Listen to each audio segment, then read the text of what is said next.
Hola, ¿qué tal? ¿Cómo estás? Soy el pastor Mauricio Fernández. Qué gusto es estar nuevamente aquí reunidos para estudiar la bendita palabra de Dios.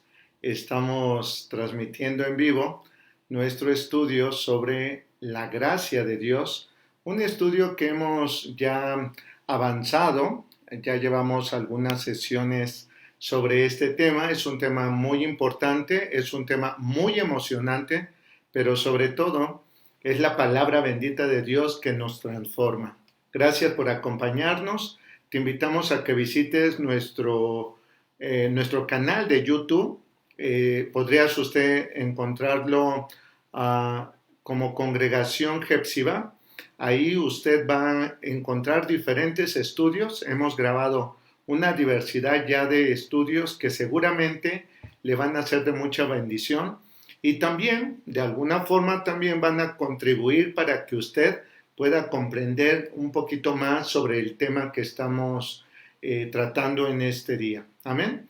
Bueno, pues sin más, vamos a continuar con este estudio, la gracia de Dios.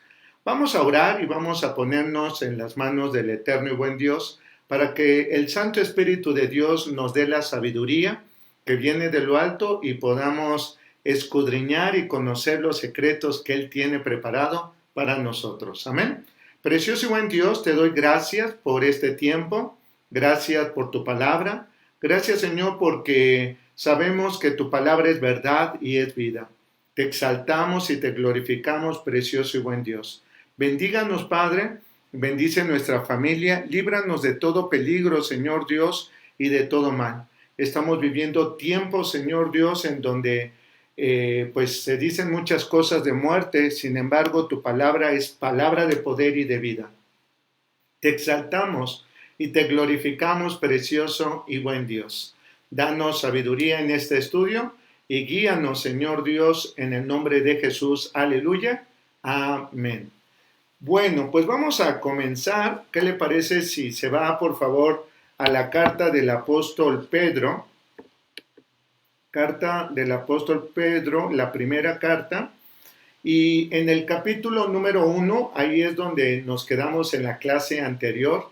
La gracia de Dios es mucho más antigua de lo que nosotros podríamos pensar. Mire, ¿por qué estoy diciendo esto? Porque algunas personas piensan que la gracia es una doctrina nueva o es una doctrina, digamos, moderna, a lo mejor hasta una moda. Sin embargo, no es así. La gracia de Dios es más antigua y más grande que cualquiera de las ideas que podríamos tener sobre ella. Comentaba antes que cuando hablamos de gracia no tenemos solo que pensar en la cuestión del perdón de nuestros pecados, sino que tenemos que abrazar la bendición de nuestro Padre como una promesa hecha y una promesa cumplida. ¿Qué es la gracia? El cumplimiento de todas las promesas de nuestro Padre Celestial. La Escritura nos dice, ¿verdad? En Génesis capítulo 1, que cuando Dios creó todo, lo creó en realidad en un orden. Es decir, el Padre no es que esté inventando nada nuevo, sino que vino a recrear la misma tierra que un día los ángeles se encargaron de destruir por la rebelión de Lucero y todos aquellos que le siguieron. ¿Recuerdan? Eso ya lo dijimos en clases anteriores.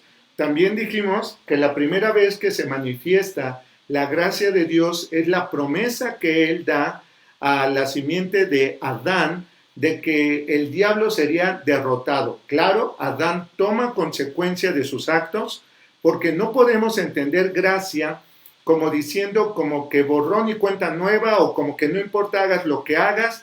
No, no estamos hablando de eso. De hecho, pensar así nos haría ir en contra de la voluntad del Padre, en contra de la voluntad de Jesús.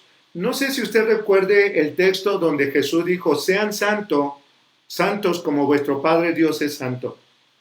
Entonces, yo no podría hacer lo que se me dé la gana y vivir en un estado de santidad. Si yo vivo bajo la gracia, entonces es posible vivir en un estado de santidad. Espero me estoy explicando. Recuerde que estos estudios es alimento sólido.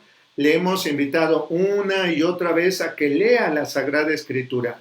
No podemos pasar años y años en la iglesia esperando que alguien más nos dé solamente conocimiento, prédicas, sermones, etcétera, y que a lo mejor ni siquiera nos damos cuenta si lo que está diciendo es correcto o no. Así de delicado es esto, y así de irresponsable es que hay muchos cristianos que no escudriñan para saber que lo que se está diciendo realmente lo dice en el contexto o en la enseñanza que el eterno y buen Dios nos está dando. Amén. Así que dice aquí el apóstol Pedro en el capítulo número 1. ¿Ya está usted ahí? Aleluya. ¿Cuántos de ustedes aman a Dios? Yo creo que muchos de nosotros amamos a Dios y nos esforzamos en amarlo. ¿Por qué digo nos esforzamos en amarlo? Es muy sencillo. Porque el Señor Jesucristo dijo, el que ama a mi Padre guarda sus mandamientos. ¿Sabe? No podemos entonces hacer a un lado la ley como si no nos sirviera para nada. La ley es una instrucción para que usted y yo podamos vivir bien, no dañándonos y no dañando a nuestro prójimo. La ley tiene un propósito, hacernos descubrir que necesitamos a Jesús, hacernos entender que solamente Jesús nos lleva al Padre porque Él ha cumplido toda la ley. Y cuando la ha cumplido, los cielos se han abierto y todas las bendiciones, me gusta decirlo así, todos los recursos del Padre ahora están en mi disposición. Eso es la expresión más sublime de lo que significa la gracia. Amén. Vamos a leer desde el versículo 17. Y si invocáis por Padre a aquel que sin acepción de personas juzga según la obra de cada uno, conducíos en temor todo el tiempo de vuestra peregrinación. ¿Saben? Cada uno de nosotros debemos de entender que lamentablemente cuando muchos en la actualidad están hablando de gracia, están teniendo una, enseñanza o están siguiendo una forma antisemita, es decir, antijudía. Recuerde que esto ya lo dije en otro estudio, lamentablemente, en el momento en que se traduce la Sagrada Escritura, los primeros en traducirla fueron aquellos que la manipularon para que pudiera adecuarse a lo que en ese momento estaban haciendo el emperador y todos aquellos que mantenían, los ejércitos, el gobierno, el dinero, etc. Lamentablemente, por muchos años esas traducciones nos alcanzaron y hasta la fecha, porque no es muy lejos cuando, gloria a Dios, ya tenemos a la mano, ¿verdad?, los escritos, originales. Ya podemos tener esos rollos, incluso uno de los más importantes son los rollos del Mar Muerto, en donde con tanto conocimiento, aleluya, que hoy podemos tener, leemos desde la base original en hebreo, en arameo y en griego antiguo. Hay especialistas que están revisando precisamente para saber en qué momento la escritura pudo haber sido trastocada. Permítame esa palabra. Una sola y sencilla palabra puede cambiar todo el sentido. Y es lamentable. Y a lo mejor algunos dirán, entonces, pastor, ¿sí debo creer todo lo que dice la escritura, sí o no? Y la respuesta siempre va a ser sí. ¿Por qué? Porque la palabra de Dios es santa, pura. La palabra de Dios será para siempre. Pero ¿cuál es su responsabilidad y cuál es mi responsabilidad? Investigar. ¿Qué es lo que ahora nos dicen los exegetas? ¿Qué es lo que nos dicen aquellos especialistas, teólogos que estudiando las raíces, etcétera, nos están descubriendo día con día? Mire, debemos de entender algo. Cuando cada uno de nosotros estamos estudiando la bendita palabra, tenemos que entender, decía en la clase anterior, que debemos de ser actualizados. Hablaba yo como un hardware, ¿verdad? Tiene un software, es decir, una computadora tiene programas y estos programas puede que tengan errores. pero con el tiempo se van quitando esos errores, como con actualizaciones. Usted tiene, o la mayoría ahora tenemos teléfonos inteligentes. De vez en vez nos da una actualización para corregir el error del gráfico, para corregir el error del botón, para corregir, etcétera, etcétera, etcétera. ¿Sí me explico? Así nosotros, la palabra de Dios es viva y eficaz. ¿Qué significa eso? Que cuando decimos que es viva, también estamos diciendo que es actual. Usted necesita actualizarse. Esto lo digo con respeto, pero hay muchos ministros que no se actualizan. Tal vez fueron a un instituto bíblico, tal vez estudiaron una licenciatura, una maestría, un doctorado, aleluya, y creen que eso es suficiente. Claro que no, mis amados hermanos. En el amor les exhorto para que estudiemos y para que nos actualicemos. Mire, simplemente vea, por ejemplo, un médico y cualquier otra profesión, pero un médico de ayer a hoy, hay una nueva tecnología, hay un nuevo virus, hay un nuevo tratamiento, qué sé yo. Así cada uno de los cristianos. Porque algunos dirán, es que eso fue lo que me enseñaron mis padres. ¿Ha escuchado esa expresión? Yo la he escuchado miles de veces. Es que eso fue lo que me heredaron mis padres, lo que me dejaron mis padres. Pero, ¿saben? Todo se tiene que actualizar. Por ejemplo, el dinero que pudo haberles heredado mis abuelos a mis padres ya ni siquiera tiene valor. Vamos, esa moneda ya ni existe, ya ni se maneja. Vea qué sencillo ejemplo, pero creo que ilustra perfectamente bien lo que estoy diciendo. Usted y yo tenemos la responsabilidad de actualizarnos. Dice aquí que nuestro Padre no hace acepción de personas y juzga a cada uno por sus obras. ¿El apóstol Pedro le parece que está violentando la ley? ¿Usted cree que está desechando la ley como si la ley fuera mala?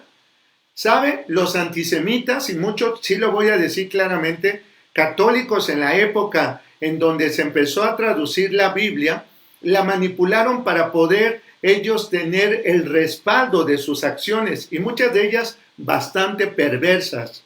Y decir eso es decir poco. ¿De acuerdo?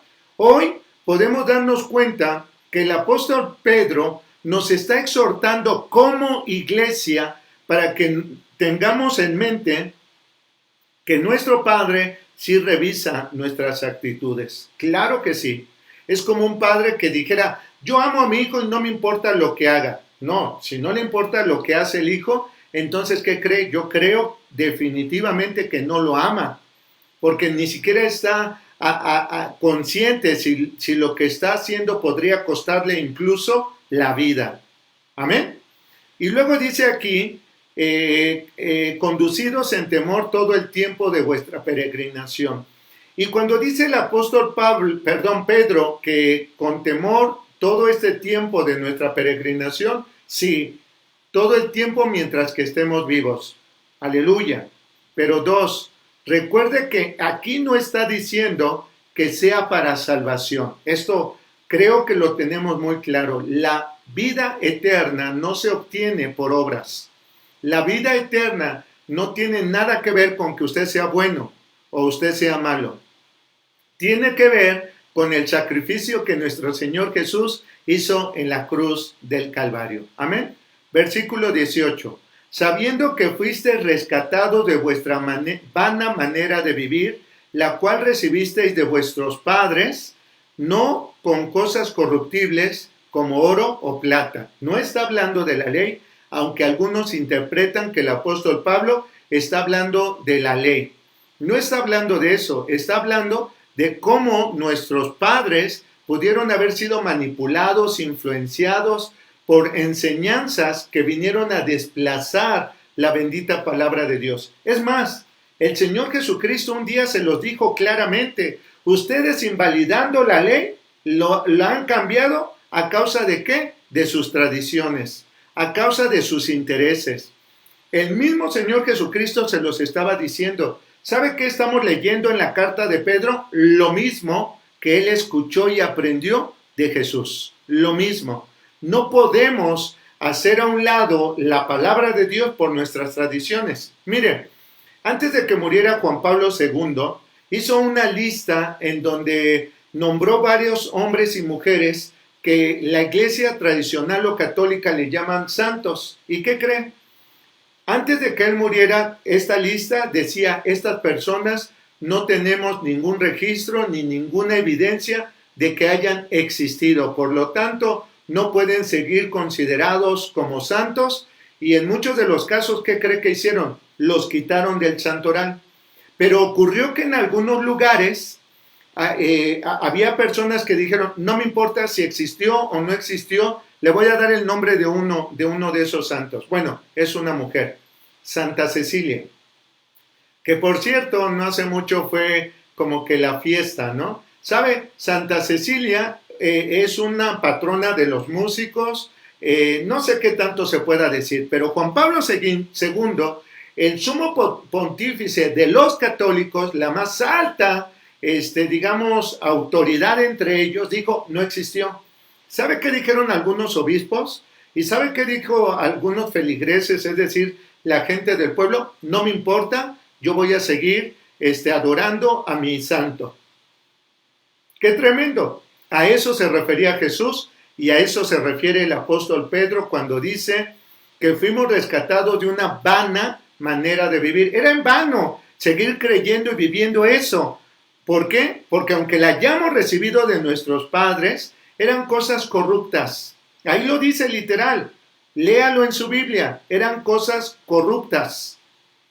Eran cosas convenientes como oro y plata.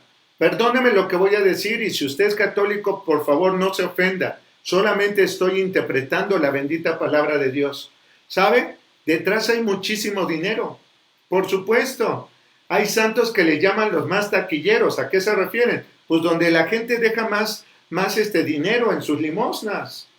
¿Usted cree que les va a convenir bajarlos del altar y decir, perdón, nos equivocamos, esta persona no existió? Desde luego que no. Pero la Biblia ya lo había dicho, ya estaba revelado a través del Espíritu Santo al apóstol Pedro. ¿Para qué? Para que no nos quedáramos ahí. Verso 19. Sino con la sangre preciosa de Cristo, como de un cordero sin mancha y sin contaminación. ¿Sabe? Ni San fulano, ni Santa fulana, ni ninguno otro puede salvarnos sino la sangre preciosa de Jesús. En Él tenemos la salvación. Y solamente Él es nuestro intercesor. La iglesia tradicional enseña que los santos interceden. La Biblia dice en Deuteronomio capítulo 18 que no invoquemos a los muertos. ¿Y qué cree? Pues San fulano, San sutano y Santa mengana ya murieron. Y cada vez que nosotros venimos a pedirles algo, ¿sabe qué sucede? Que estamos violando la voluntad del Padre. Y claro, vean lo que estoy diciendo. Por eso les interesaba destruir la ley y hacer como que la ley era mala o era en nuestra contra. Porque cuando los antisemitas, es decir, los que vinieron a manipular la escritura para tergiversar o para cambiar algunos textos, lo hicieron a sabiendas de que si usted sabe que la ley de Dios es una gran bendición porque es el instructivo de vida para que nos vaya bien, mire, la escritura dice no matarás. Invalidemos ese mandamiento. ¿Qué le parece? Invalidémoslo. Y que salga en el periódico oficial y que se decrete en el mundo entero que matar ya no es un delito. ¿Qué cree que va a suceder? Claro, la gente se mataría a diestra y siniestra y hasta por cualquier cosa. De por sí lo hacen. Imagínense si se quita esa ley. La ley no es una maldición. La ley nos ayuda para encaminarnos a tomar toda la plenitud de la gracia de nuestro Padre Celestial. Y dice en el versículo 20, ya destinado desde antes de la fundación del mundo, fíjense, ya destinado desde antes de la fundación del mundo, pero manifiesto en los postreros tiempos por amor de vosotros, y mediante el cual creéis en Dios, quien le resucitó de los muertos y le ha dado gloria para que vuestra fe y esperanza sean en Dios. ¿Cómo? Para que vuestra fe y esperanza sean en Dios, no en San fulano, no en Santa mengana o Santa perengana. Perdóneme que lo esté insistiendo, pero no puedo ser partícipe de la gracia si estoy haciendo lo que a Dios le detesta, lo que Dios no quiere, lo que Dios reprueba. Mire, cuando la bendita palabra nos habla en el versículo 21 de que si nosotros hemos aceptado que Jesús murió en la cruz, ¿sabe por qué murió? Para que precisamente saldara toda la cuenta de la ley. Dicho de otra manera, la ley decía que por hacer tal, por hacer cual, por hacer tal, tenía la gente que morir. Tenía que morir. ¿Y qué cree? Pues Jesús se entrega como cordero sin mancha, como cordero sin pecado, como puro y perfecto, para que fuera agradable al Padre y su sangre preciosa nos redimiera de todo pecado. ¿Qué significa redención? Que todo lo que yo tenía fue quitado y fue traspuesto en Él. Y todo lo que estaba en Él, ahora fuera en mí. Porque si yo morí en Cristo Jesús, debo entender que también resucité en Cristo Jesús. Y permítame, voy a hacer un paréntesis que creo que es muy importante. Recuerde, esto es alimento sólido. De nada sirve que usted haya recibido a Jesús como su único y suficiente Salvador y se cubra todos los días con la sangre de Jesús si usted no ha muerto al pecado para resucitar en la gracia de Dios. Lo voy a decir un poco más despacio. ¿Qué significa? Que si usted sigue siendo una persona que peca y viene y se arrepiente, que si usted es una persona que ha hecho malo, viene y se arrepiente, que usted todo el tiempo está con el Jesús en la boca, como se dice, y cuando algo está mal, empieza a clamar, la sangre de Cristo tiene poder y me cubro con la sangre de Cristo y Satanás, tú no puedes tocarme por la sangre de Dios, etc. ¿Sabe qué está pasando? Que usted está creyendo solamente una parte, que es la muerte de Jesús. Claro que eso tiene poder. ¿Por qué? Porque la sangre de Jesús venció a Satanás en la cruz del Calvario. Pero la otra parte, ¿cuándo? ¿Cuál es esa otra parte, pastor? La otra parte es que usted resucite. ¿Sabe? Lea la Biblia, por favor. En los evangelios dice que una vez que Jesús salió de la tumba, las mujeres fueron a buscarlo, no lo encontraron, pero de pronto lo vieron. Ellas no sabían que era Jesús, pero de pronto lo vieron. Y una de ellas, dice la Escritura, quiso tocarle y le dijo, no me toques, porque no he subido a la presencia del Padre para ser revestido. ¿Sabe? Cuando usted muera al pecado significa que se levantará de la tumba, se levantará de su vieja naturaleza, se levantará de su pasado para no volver a estar ahí. Porque ¿qué nos lleva a la muerte? El pecado. Y si yo sigo teniendo esa mentalidad de pecado, sigo estando muerto. Aunque la verdad es que Jesús resucitó. ¿Cuántos saben que Jesús resucitó? ¡Aleluya! Jesús resucitó. Usted necesita resucitar. ¿A qué bajó Jesús al infierno? ¿A despojarse de todo el pecado y de toda la inmundicia suya? No, la de usted y la mía. Toda la inmundicia que Él cargó en su cuerpo precioso y perfecto fue al infierno para que toda esa inmundicia quedara ahí.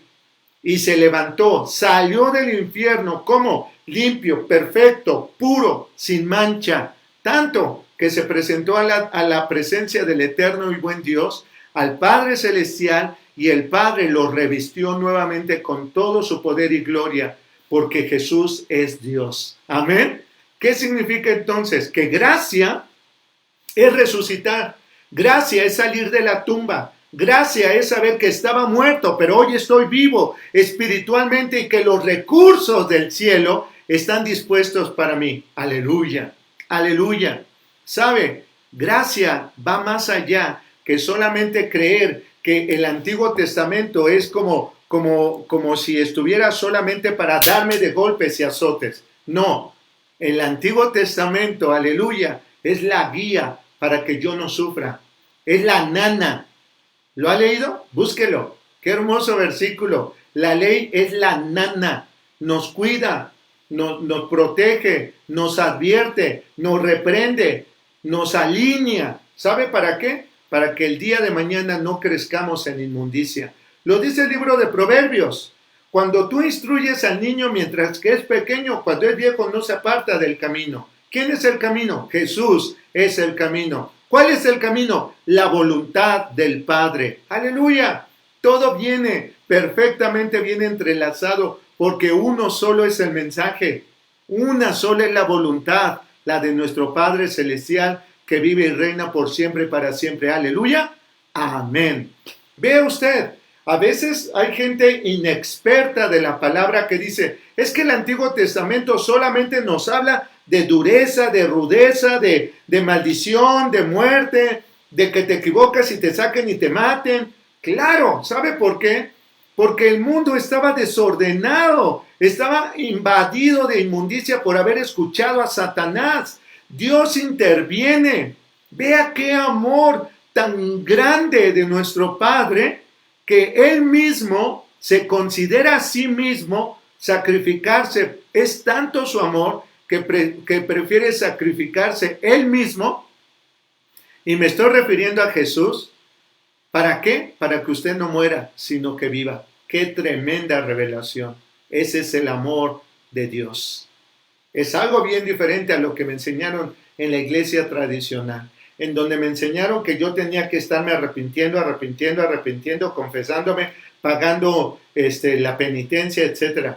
¿Y sabe qué es lo peor? Que como cristiano también me enseñaron de esa manera mucho tiempo, hasta que vine a estudiar y entender lo que la bendita palabra de Dios dice. Aleluya, alabado sea su nombre. Mire, el Antiguo Testamento podemos hallar un montón de textos bíblicos en donde nos habla de la bondad de nuestro Padre Celestial. Ahí podemos ver claramente el amor de nuestro Dios por el pecador. Y cómo es que Él anhela que el hombre no muera, sino que venga una conversión, que venga a la vida eterna. ¿Sabe qué significa conversión? Claro, ir en sentido contrario. Pues si yo ya estaba muerto, pues no voy y me meto otra vez al hoyo, no me vuelvo a meter a la sepultura, no vuelvo ni siquiera a tocar lo inmundo. Me voy de ahí, me aparto de ahí, porque ya no es mi lugar entre los muertos. Por eso es de que el ángel, cuando se encuentra a las mujeres, les dice, ¿por qué buscan al que vive entre los que están muertos? ¿Captan lo que significa entonces? No busques al que está vivo entre los muertos. Y perdóname, pero hay iglesias que parece que están muertas, porque solamente viven en la cuestión del pecado, y la paga del pecado es muerte, luego entonces están muertos. Si todos ellos a una creen estar llenos de pecado, todos a una la verdad es que están muertos. Los cristianos no estamos muertos, y los ministros debemos de dejar de predicar eso, porque hemos hecho de la iglesia del Señor anfiteatros, ¿sí? Lugares de muerte y no de vida, porque estamos llevando a la gente a que se dé golpes de pecho, a que todo el tiempo se declaren a sí mismos inmundos y pecadores. Si esto es así, perdóname, eso es un anfiteatro, eso es un lugar de muertos, es la morgue. En lugar de ser un lugar de alabanza, de gloria al Padre, de gozo, de danza, de júbilo, están allí todo el tiempo llorando y muertos. No haga usted una morgue de su congregación.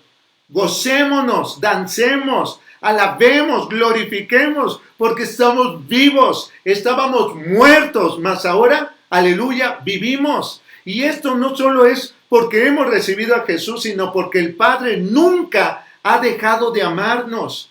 El Antiguo Testamento está lleno de textos puros en donde nos habla que el Padre nos ama.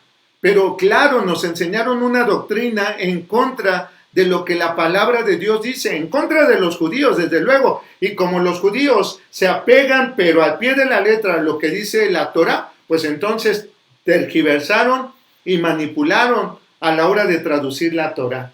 Pero gloria a Dios. Es más, ¿sabe? Yo tengo también mi Tanaj. El Tanaj es precisamente la Torá, los profetas, ¿verdad? Y el libro de los Salmos. Y cuando lo leo, wow, hay muchas cosas que cambian. ¿Sabe por qué? Porque cuando yo lo veo desde una traducción directa, entonces las palabras tienen mucho más sentido. ¿Sabe qué hago? Sí, aleluya, me actualizo. Hoy puedo actualizarme. Y no estoy diciendo, amados, vivamos bajo la ley, cumpliendo la ley. ¿Sabe por qué no? Porque ya la cumplimos. ¿Usted debe de cumplir la ley? No, usted ya la cumplió. ¿En qué momento? En el momento en que Cristo vino a ser su Señor y su único y suficiente Salvador. Amén. Qué maravillosa es la palabra de Dios. Vamos por favor al libro de Ezequiel, capítulo 18. Ezequiel, capítulo 18. Aleluya. Vea qué maravilloso es el Señor. Vamos a leer qué le parece desde el verso 20. Ezequiel 28, 20 para que podamos entender. ¿De acuerdo? Dice en el verso 20, vino a mí palabra del Dios eterno diciendo, Hijo de hombre, pon tu rostro sobre Sidón y profetiza contra ella. Y dirás, así ha dicho el eterno y buen Dios, he aquí yo estoy contra ti, oh Sidón, y en medio de ti seré glorificado, y sabrán que yo soy Jehová cuando haga en ella juicios y en ella me santifique. Vea lo que dice el verso 23. Enviaré a ella pestilencia y sangre en sus calles, y caerán muertos en medio de ella, con espada contra ella por todos lados, y sabrán que yo soy el Dios eterno. Y nunca más será a la casa de Israel espina desgarradora, ni aguijón que le dé dolor en medio de cuantos la rodean y la menosprecian, y sabrán que yo soy el Dios eterno. Así ha dicho el Señor tu Dios, cuando recoja la casa de Israel de los pueblos entre los cuales está esparcida, entonces me santificaré en ellos ante los ojos de las naciones y habitarán en su tierra, la cual di a mi siervo Jacob. Aleluya. ¿El Señor amaba o no amaba a su pueblo? Un pueblo cabeza dura, rebeldes, necios. ¿Sabe? En el Salmo 95 dice, 40 años esta generación me repugnó. ¿Sabe por qué? Pues porque por más que el eterno y buen Dios les decía esto, parecía que ellos iban en sentido contrario. Si ellos hubieran abrazado la instrucción que el Señor le dio a Moisés en el Sinaí, miren, hubieran pasado rápidamente a tomar bendición de la tierra que Dios les dio, porque se los cumplió. A lo mejor algunos se han preguntado, oiga pastor, ¿y por qué tantos años? ¿Sabe por qué? Porque el Señor no iba a permitir que con esa mentalidad que traían de esclavos, de inmundicia, llegaran a la tierra prometida. ¿Sabe por qué? Porque la iban a pervertir, porque la iban a destruir, porque todo lo que era bueno lo iban a convertir en malo por la dureza de su corazón. Esa fue la razón. No porque el Eterno hubiera faltado a su palabra, sino porque los amaba tanto. Fíjese qué maravilloso. Vea entonces la Escritura. El eterno y buen Dios utiliza su propia ley, su propia palabra para destruir a aquellos que estaban en contra de un pueblo que él amaba. Es como un papá que cuando han venido tanto y tanto y tanto a querer lastimar a sus hijos, llega en un momento en que el padre va a poner la cara y va a decir, a ver, mijo, ¿cuál es el problema con él? Porque yo soy su papá y hoy yo voy a poner la cara por él. Claro, el padre tomará cuentas a su hijo después, en lo privado. Quizás le dé sus tablazos, quizás lo reprenda o lo castigue. Aleluya. Pero delante de los enemigos lo levantará. ¿Por qué? Por amor a su nombre, por amor a su hijo, por amor a su propia naturaleza. Dios te ha llamado para que tú seas su hijo. Seas como seas, Dios quiere transformarte. Te está llamando a una conversión. Te está llamando a que vivas en santidad, porque esa es tu naturaleza. Porque esa es nuestra identidad, porque ese es nuestro ADN. ¿Sabes? Jesús tuvo que hacer un acto de tomar condición de hombre. ¿Sabes para qué? Para que nos demostrara que con la gracia del Padre Celestial es posible ser justificados y que todas las obras de la ley se han cumplido ya. La ley decía que era imposible. Jesús lo hizo posible. ¿Sabes por qué? porque Jesús es la encarnación de la gracia. Mientras que tú luches con tus propias fuerzas, no lo vas a lograr. Pero cuando dejes que el Espíritu Santo de Dios luche por ti, entonces tú serás victorioso. Esa es la gracia. Amén. Amén. Estábamos en contra, estábamos bronqueados, estábamos antepuestos, pero hoy el Señor nos mira cara a cara y nos habla por hijos, para abrazarnos, para bendecirnos. Si antes derribó a los enemigos de su pueblo, aunque se lo merecían, oye, ¿tú crees que el Señor no lo va a hacer contigo? Claro que lo va a hacer contigo. ¿Y sabes por qué? Porque el eterno y buen Dios lo ha prometido. Así como lo hizo con Jacob, tan duro, tan necio, tan soberbio, el Señor tuvo compasión y misericordia de Jacob. Aleluya. El versículo que leímos en Pedro, ¿qué decía? Dios no hace acepción de personas. Si el Señor le pasó y le perdonó a Jacob en el Antiguo Testamento, que estaba todo lo que daba la ley, hoy, por supuesto que lo va a hacer contigo que vives bajo gracia. Aleluya. Amén. Vaya por favor a Gálatas. Libro del apóstol Pablo a los de Galacia. Gálatas capítulo 3. Gloria a Dios.